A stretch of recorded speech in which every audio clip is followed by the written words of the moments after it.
Boom. All right, ladies and gentlemen, we got a AI shop developer on the show today, plus some big news in AI just popped off yesterday night. So let's get this show started and talk all about it. Here we go. Shut up and sit down. Look, a business can give you everything you want in life: prestige, wealth, freedom. It can also take everything away from you. This show is for those who are willing to take that risk. These are the real life stories of entrepreneurs. But before we start, I have one small favor to ask. Please leave a comment. It can be advice, critiques, tips, feedback, or share this with someone because your engagement is the most valuable and most powerful form of social currency. So thank you, and welcome to another episode of Business Bros. Business Bros. Today we're diving into the heart of artificial intelligence with a visionary who's not just at the forefront, but also crafting the tools that reduce efficiency in the digital age. He's a blogger, a speaker, a founder, and innovative AI app store that's changing the game for content creators and marketers alike. So buckle up as we explore the future of work, ethics, and AI, and much more with the efficiency maestro himself, Stefan Fehr.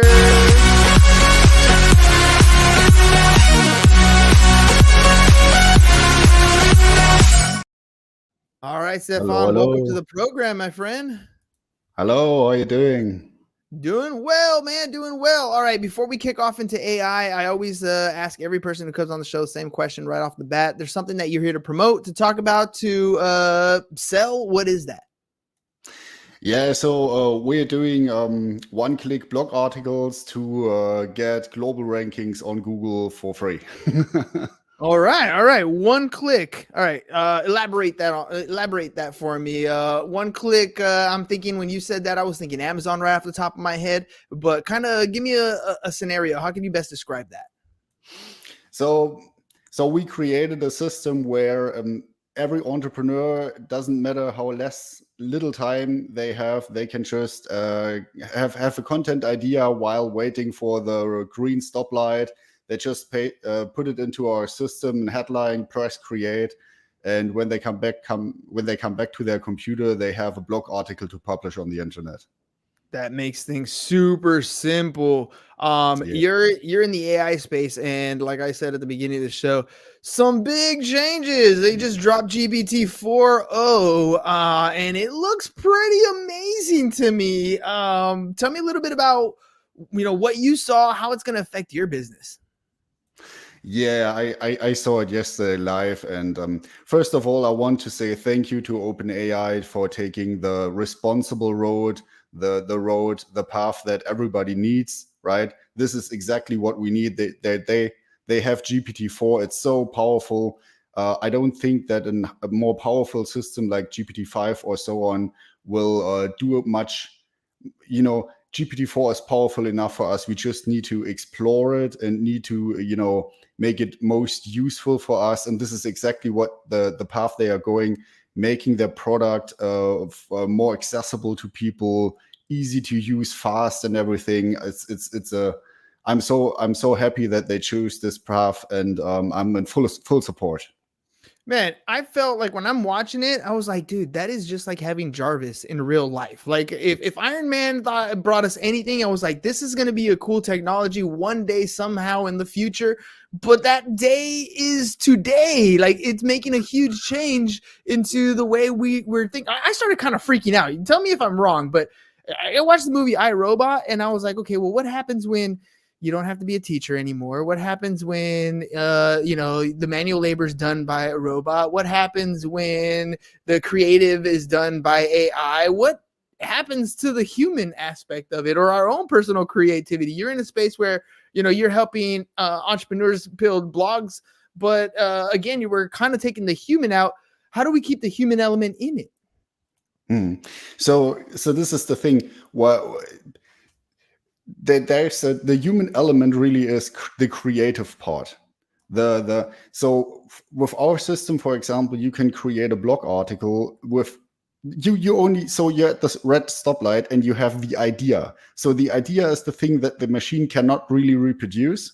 But so if I, for example, have the idea how my last blog, for example, was about turning employee workforce into marketing workforce, right? And how this one-click blog article generator of us can turn a normal employee into a marketing person, because whatever they do every day, they can just, if they have an idea, this is what I could talk about, they just create the headline, press create, and the blog article is there. So really, I see this more as an amplifying machine. You used to have a content idea and need to put in hours and hours of work. I mean, even with ChatGPT 4.0, it's still like a couple of hours of work to create a blog article that is like really high quality. You have to do so many steps that can be done by a machine, right? And so the creative element is something which even with the latest AI cannot be done with a machine yet. And I see this more as an amplifying thing. So you have an idea, what you used to do with 20 hours of work, putting out 2 or 3 pages of text is now reduced to a headline. So you can have an idea, create. It's just a better automation and reduces all the manual work you have to do. But the human element is 100% intact. At the end of the day, we want the result, right? That's what we're looking for. And efficient is when I have to put in less work to get the same result. And that's what's happening here with a click, with a simple headline. I'll have the result that I'm looking for, and it really shrinks the number of people that I need in-house to take that to that next level. So what inspired you to start Modern IQ? Like what was the concept or the idea, the creativity on the human side that prompted you to do this AI app store? Yeah. So for me, it really started with my last website, which was appcolumbus.com. And there was like 69 articles on there. And the day when I created a lot of text with AI and put it onto the website, like traffic on Google really went up, like a lot. And this is when I realized, wow, this blogging thing can actually do a lot, like a lot more than social media does. And so I was at a stage where I needed 4 hours to create a high quality blog article, and I thought, let's get it down to 10 seconds. That's what we are today. 10 seconds is a lot faster than spending the time. I remember being in an English class and talking about brainstorming ideas and then writing out some thesis statements and then coming back and editing and stuff. All that is gone out the window. Don't got to do that stuff no more. Idea to product in 10 seconds. I love that. When creating stuff, you always run into challenges. What challenges did you face when developing your one-click AI solutions? How did you overcome them? Oh man, like software. It's like, okay, we're doing, like, we're a tiny company, right? This is like 1.5, 2 people, right? And everything else is amplified by software. So I think what you would achieve, like, we have some competitors, they have 50 employees globally. We have like around 5 competitors that are kind of doing the same, and they use humans. Like, we only use software, but the software also, I mean, it's sometimes makes more trouble than the human does. I can understand that. A little bit of coding mistakes, and all of a sudden you're getting different types of responses. So how do you ensure that the apps kind of maintain the quality that you're looking for, or even like maintain ethical standards while performing some of these complex tasks? Because sometimes accuracy isn't as great as we want it to be on AI, but we want to ensure the best quality that we possibly can, without also saying that it's mine when it's not. How do you guys ensure that? So when it comes to quality, there is this website called healthline.com, and they create they get 200 to 600 million monthly website visitors only by producing super high quality blog articles. And it's not about ensuring always producing constant quality. We spend our time improving quality. When you automate things, you don't work. Yeah, like, I mean, you don't work on your daily work. What you daily do is improve quality, because every time you automate more quality, it gets done automatically afterwards. So what we're doing is improving quality all the time, and with every step up, it's going to be everything we produce afterwards is just going to be at that level of quality, and then we improve it and improve it and improve it. And those AI models are also learning as well. So when you make that improvement, it's already learned from the mistakes. It's already learned from what your expectations are, and it continuously gets better going forward, right? Yeah. This is the other thing. Like, we improve quality, and the quality of the software, of the underlying softwares as well, gets better as well. So it's like an amplifying effect. Yes. That's perfect. That's perfect. Yeah. All right. I started off this conversation talking about the new AI stuff that came about. I had my own ideas of what AI is or where AI can go. I'm sure as you go around in your talks and in your blogs, there are a lot of misconceptions that people might have about AI that you probably have to address quite often. What are some of those misconceptions that people have that you have to come back and say, well, let me kind of bring you to reality on where we're at today? Yeah, so as you said before, with the human element, this is a typical misconception. So as long as we don't create, as long as we cannot create artificial inspiration and something like that, this is still a human part.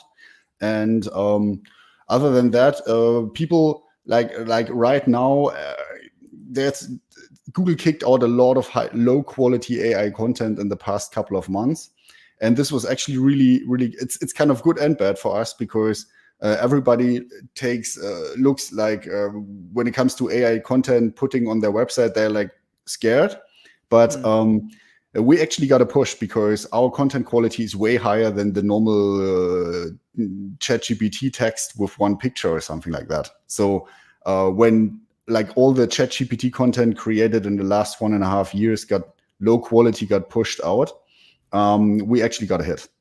Yeah. Is there a big difference between someone who's maybe skilled at or is getting skilled at prompt engineering, having the right prompts to bring about good quality blogs and stuff? Is there a difference between that and what you guys are doing on the back end? Well, I would say you can possibly create more fitting content with ChatGPT.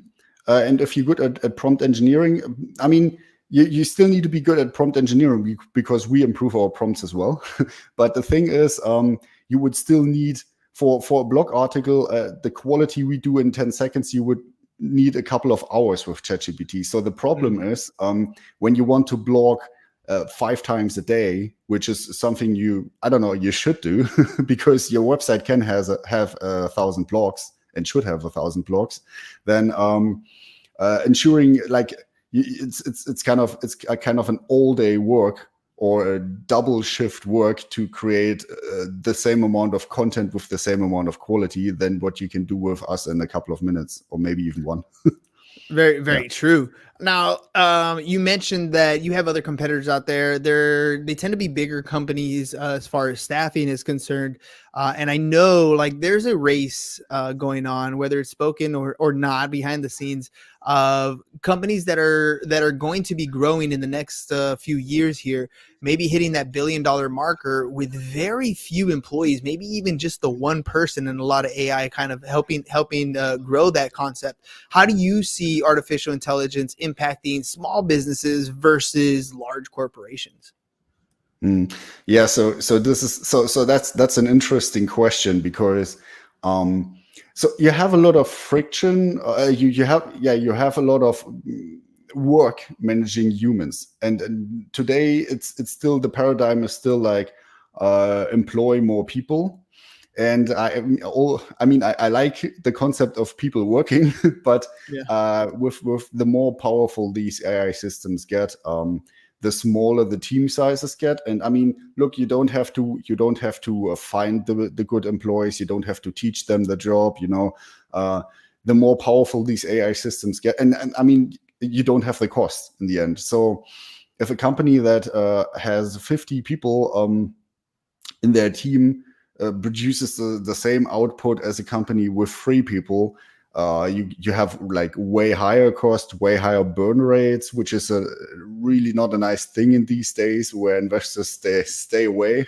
And this will be amplified. So in the future, the more powerful these systems. I mean, look, I imagine a future where I have I have a company idea or product idea, and the AI system that is connected to my brain. I mean, I'm looking quite far away into the future, seeing that is just creating the company and the product and distributing it. So all you have to do is being creative, right?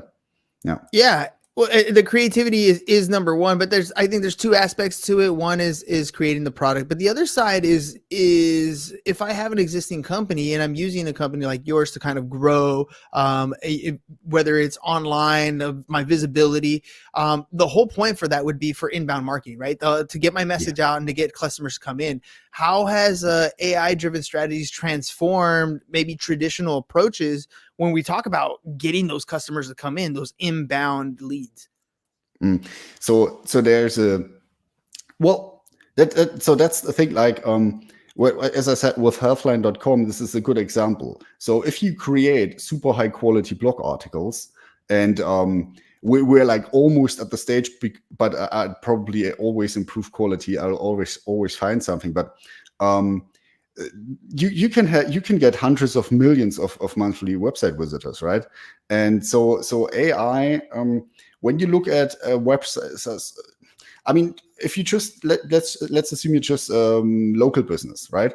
And you want to rank in your city. So let's say you have an Asian kitchen or something like that, and if no other company in your city has a blog article for every dish on their menu, and a blog article, like lots of blog articles talking about health benefits of Asian kitchen and so on, you'll be ranking number one, because the others just don't have the content. They don't have anything on their website that makes Google, if somebody searches for something, right, and they don't have the content, people just can't go on their websites. But if they do, right, it's an easy deal. Yeah, not just that. I mean, the fact that you're getting and building a ongoing traffic to go to your website, that's huge, especially for if you're running things like paid ads.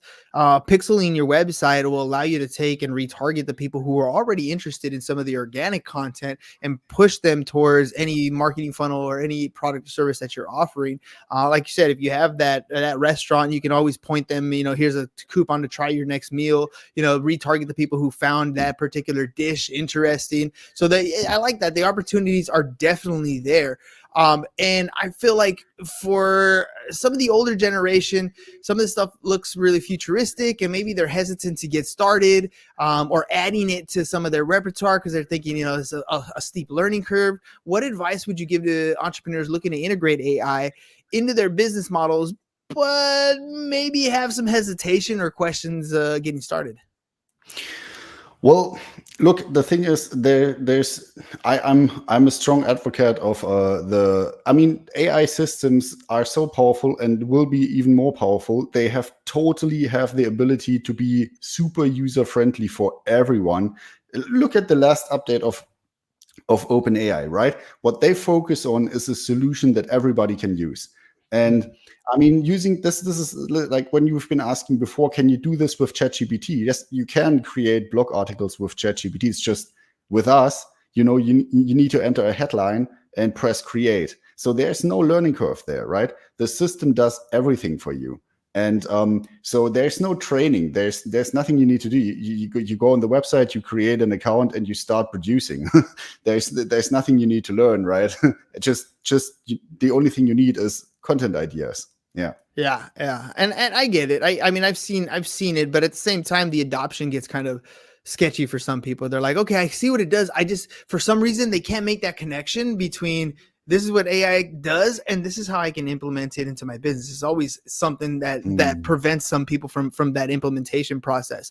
The future is here. I said earlier, it's like having Jarvis in your pocket. It's super cool to be able to have those features. And I'm sure prior to even yesterday's announcement, you had some ideas of where the future of AI or any projects that you're working on that kind of excited you. Do you know of anything that your company's working on right now that you think, oh, this is going to be really cool. This is going to be the next thing that we want to launch? There's a lot of, I mean, when it comes to AI, there's so much you can do. We're working on a lot of projects for science and working like replacing parts of human labor. But really the main focus right now is to concentrate on this getting every entrepreneur on the planet like super high quality, super easy solution to promote their business, right?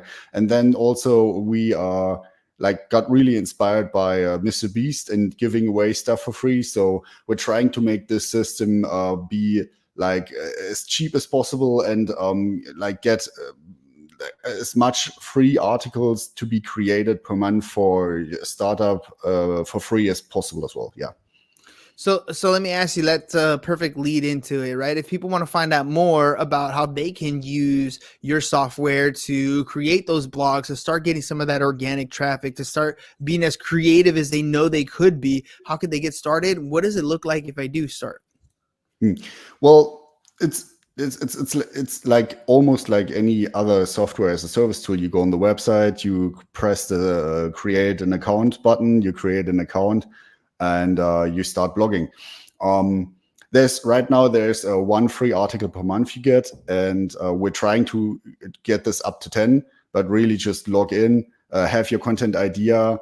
If you have an Android phone, you can download the app on your phone, and you know, when you're at a red stoplight or waiting for the bus somewhere, just open the app, put in your content idea, your headline, press create, and wait for the system to create the articles. And where's the website? I know we said it a couple times, but just to make sure people are aware, where can they go to find that? Yeah, that's moderniqs.com. moderniqs.com. And you said Android, so what about for Apple? Do we have anything there? Well, Apple is not supporting progressive web apps anymore. So with Apple, you would need to go onto the website and just use the mobile version of the website. But that's still like, I mean, this is still like a super easy solution. So yeah. Man, Apple always setting the restrictions in the marketing with the iOS updates, always making changes.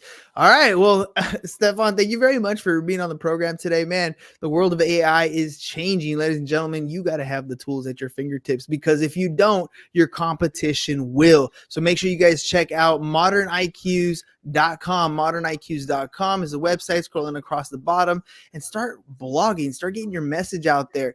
I mean, believe me, there's when any company starts, you start off invisible. Nobody knows who you are. You start creating content using AI like this, you become visible. You show up on a regular basis. That moves you into that credibility. And then once you're credible, the business can start rolling in and you start making that profitability. So ladies and gentlemen, get yourself started. moderniqs.com.